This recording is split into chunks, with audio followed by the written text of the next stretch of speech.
Medio ambiente y desarrollo sustentable. El tema del que hablaremos es ecología y desarrollo. Ecología. La ecología, como ya sabemos, es la ciencia que estudia a los seres vivos, su ambiente, la distribución, abundancia y cómo esas propiedades son afectadas por la interacción entre los organismos y su ambiente. En el ambiente se incluyen las propiedades físicas que pueden ser descritas como la suma de factores abióticos locales, como el clima y la geología, y los demás organismos que comparten este hábitat, los factores bióticos. La visión integradora de la ecología plantea que es el estudio científico de los procesos que influencian la distribución y abundancia de los organismos, así como las interacciones entre los organismos y la transformación de los flujos de energía y materia. Antecedentes. El término ecología fue inventado en 1869. En la historia de la ecología existieron tres personajes en particular que impulsaron el desarrollo de la biología y la geología. El primero de ellos fue Lamarck, autor de la primera teoría de la evolución que tuvo el rigor necesario para trascender. Este autor propuso que, puesto que el ambiente se halla en constante transformación, los organismos necesitan cambiar y realizar un esfuerzo por lograrlo, y que este es uno de los mecanismos de la evolución de los seres vivos. El segundo es el geólogo inglés Charles Lyell, quien concibió la corteza terrestre y sus diversas formaciones como resultantes de cambios que suceden gradualmente desde el origen hasta el momento actual. Y por último, el más famoso de los evolucionistas, Charles Darwin, quien fundó la teoría de la evolución moderna con su concepto del desarrollo de todas las formas de vida con su proceso lento de la selección natural. La ecología moderna, en parte, empezó con Darwin. Al desarrollar su teoría de la evolución, Darwin enfatizó la adaptación de los organismos a su medio ambiente a través de la selección natural. Por medio de sus observaciones, se dio cuenta que el medio ambiente está en constante cambio. Propuso que los organismos están sujetos a un proceso de variación que conduce a la selección natural de los individuos mejor dotados para sobrevivir y reproducirse ante las nuevas condiciones. Hechos sobresalientes. Estos son algunos de los hechos sobresalientes en la historia de la ecología. En la antigüedad grecolina, en los escritos Teofrastro, Aristóteles y Plinio, se preocupan ya de las relaciones entre los seres vivos y el medio ambiente. En 1707, los grandes naturistas Buffon, Linneo, Darwin, Wallace, en ocasiones fueron verdaderos ecólogos. En 1869, Haeckel introduce la palabra ecología en el lenguaje científico y da su definición. Por ecología entendemos el campo del conocimiento que concierne a la economía de la naturaleza. En 1872 a 1876 se lleva a cabo la expedición oceanográfica del Challenger con gran sentido ecológico. En 1887, S.A. Forbes publica el lago como microcosmos y describe este medio como un organismo complejo. En 1935, Tansley emplea por primera vez la palabra ecosistema, así como en 1942, Lindemann presenta un esquema del flujo de energía en el interior del ecosistema. En la década de los 50 se hacen descripciones detalladas de ecosistemas que desde entonces se han convertido en modelos clásicos. En el año de 1960 a 1970 se introduce la ecología en los programas escolares. En 1970 es el Día de la Tierra, manifestación en los Estados Unidos considerada como un acto del activismo ecológico, cuyo objetivo es lograr el respeto al medio ambiente. Así como en 1972, en el mes de junio, la Conferencia Mundial sobre el Medio Ambiente, celebrada en Estocolmo, concluye con diversos acuerdos. Recursos naturales y su problemática. Se denominan recursos naturales a aquellos bienes materiales y servicios que proporcionan la naturaleza sin alteración por parte del ser humano y que son valiosos para la sociedad humana por contribuir a su bienestar y desarrollo de manera directa, como lo son las materias primas, los minerales, los alimentos o las indirectas, que son los servicios ecológicos. Los recursos naturales se dividen en tres: los recursos renovables, los recursos no renovables y los recursos inagotables. Los recursos naturales renovables son aquellos que, con los cuidados adecuados, pueden mantenerse e incluso aumentar. Los principales recursos renovables son las plantas y los animales. A su vez, las plantas y los animales dependen para su subsistencia de los recursos renovables, que son el agua y el suelo. Aunque es muy abundante el agua, no es un recurso permanente, dado que se contamina con facilidad.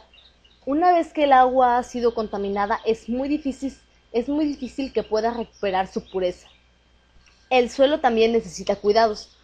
Hay cultivos como el trigo que lo agotan y lo hacen perder su fertilidad. Por ello es necesario alternar estos cultivos con otros para renovar los elementos de nutrientes de la tierra. Los recursos naturales no renovables son aquellos que existen en cantidades determinadas y al ser sobreexplotados se pueden acabar, como lo son el petróleo, por ejemplo, que tarda millones de años en formarse en las profundidades de la tierra y una vez que se utiliza ya no se puede recuperar. Si se sigue extrayendo el petróleo del subsuelo al ritmo que hasta ahora en la actualidad se está extrayendo, existe el riesgo de que se acabe en algunos años. La mejor conducta ante los recursos naturales no renovables es usarlos lo menor posible. Solo utilizarlos para lo que sea realmente necesario y tratar de reemplazarlos con recursos renovables o inagotables. Por ejemplo, en Brasil, que es gran productor de caña de azúcar, se han modificado los motores de los automóviles para que funcionen con alcohol de caña de azúcar en lugar de gasolina. Este alcohol, por ser un producto vegetal, es un recurso renovable. Los principales recursos naturales no renovables son los minerales, los metales, el petróleo, el gas natural, los depósitos de aguas subterráneas. Ahora vamos con los recursos naturales permanentes o inagotables. Estos recursos son aquellos que no se agotan, sin importar la cantidad de actividad productiva que el ser humano realice con ellos, como por ejemplo la luz solar, la energía de las olas, del mar y del viento. La luz solar es una fuente de energía inagotable que hasta nuestros días ha sido desperdiciada, puesto que no se ha sabido aprovechar. Hasta podría sustituir a los combustibles fósiles como productores de energía.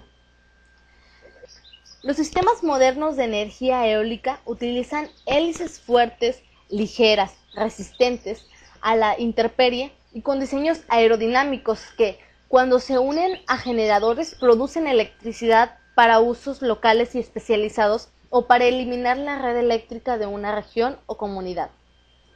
La fuerza del aire es otro recurso natural inagotable que tampoco ha sido muy utilizada en nuestros días. En Holanda, por ejemplo, se utiliza la fuerza del aire para mover los molinos. Ahora pasamos con las reservas ecológicas. ¿Sabías que una reserva ecológica es un espacio natural, ya sea virgen o semivirgen, en el cual conviven un gran número de especies animales y vegetales, en conjunto con factores abióticos como el agua, el suelo y la luz del sol? La función de una reserva ecológica es la de resguardar un espacio natural y como es con la finalidad de poder conservar un espacio virgen. En el país hay muchas reservas ecológicas, entre ellas la Isla Tiburón en Sonora, Calakmul en Quintana Roo, la Reserva de la Biosfera Pantanos en Centla, en Tabasco y muchas otras más que existen. La idea de crear parques nacionales y reservas naturales surgió a comienzos del siglo XIX como propuesta de los problemas del imparable proceso de industrialización que ha estado causando graves daños y destruyendo el medio ambiente en varias zonas del planeta. Aunque muchos de los países más poblados disponían ya de parques urbanos y jardines públicos, así como algunas zonas rurales que servían o habían servido durante mucho tiempo como cotos de caza o propiedades privadas de los reyes de la aristocracia, lo que limitaba la presencia humana y la degradación del medio ambiente. Por otra parte, existen muchos lugares en el mundo que no han resultado afectados por la actividad humana. Se trata de enormes espacios naturales escasamente poblados que permanecen inalterados. Estas regiones parecen no necesitar de una protección especial debido a su condición de inaccesibilidad e inhóspitas. Los parques nacionales en la actualidad. Actualmente muchos parques se suman a los propósitos originales de conservación de zonas de especial belleza y creación de zonas de esparcimiento, la protección de especies de flora y fauna en peligro de extinción y el fomento de la investigación científica, es decir, que son además reservas naturales, término con el que se designa a una gran variedad de zonas protegidas por la conservación de las especies animales poco comunes que en ellas habitan, de la flora y del entorno en su totalidad. En los últimos tiempos, la política seguida ha sido de las restricciones de la caza y del acceso del público, y que es controlada siguiendo unas normas muy estrictas cuando no está prohibido. Los parques nacionales y las reservas naturales suelen ser de propiedad estatal, aunque también hay organizaciones privadas, asociaciones benéficas o protectoras de animales encargadas de la administración. El siguiente punto es las consecuencias del uso irracional de los recursos naturales. Número 1. Los plaguicidas, usados en forma desmesurada, impiden a hongos y bacterias actuar sobre la materia orgánica en descomposición. Número 2. Los detergentes llegan directamente al agua de los ríos, los lagos o mares, afectando a los peces. La número 3. Los plaguicidas destruyen animales, principalmente los insectos. Número 4. Los desechos industriales son descargados en ríos y arroyos, llegando al suelo muchos contaminantes no degradables. Número 5. La basura puede afectar el aire, el agua y al suelo, y permitir el desarrollo de algunos animales nocivos para el hombre, roedores, alimañas, etc. Número 6. Los emisores de los autos pasan a la atmósfera en forma de monóxido de carbono, y ese contaminante regresa después a la Tierra por la acción de la lluvia o actuando en forma de smog fotoquímico. Número 7. Los combustibles fósiles incorporan a la atmósfera gran cantidad de dióxido de carbono, favoreciendo los fenómenos de inversión térmica. Número 8. Los aerosoles y aparatos de aire acondicionado contribuyen a la destrucción de la capa de ozono de la atmósfera. Número 9. El ruido común en las grandes ciudades ocasiona que las personas pierdan lentamente su capacidad auditiva. Número 10. Algunos residuos industriales pasan por la filtración a las corrientes de agua que el hombre utiliza para uso diario, por la falta de cuidado de su almacenamiento. Los desechos son colocados en recipientes y luego trasladados a basureros tóxicos, donde queda a la intemperie. El agua, el aire y los cambios climáticos contribuyen lentamente a los depósitos y dejan libres los contaminantes que pasan al aire y al agua. Número 11. Los arroyos o ríos pierden su flora y su fauna característica al ser canalizados. Número 12. Los bosques se explotan como tierras de cultivos temporalmente, ya que después dejan de ser productivas. Número 13. Las montañas se erosionan al talarse árboles y arbustos. Número 14. Los espacios para parques y jardines se descuidan. Número 15. Las enfermedades respiratorias, gastrointestinales y de la piel aumentan su incidencia.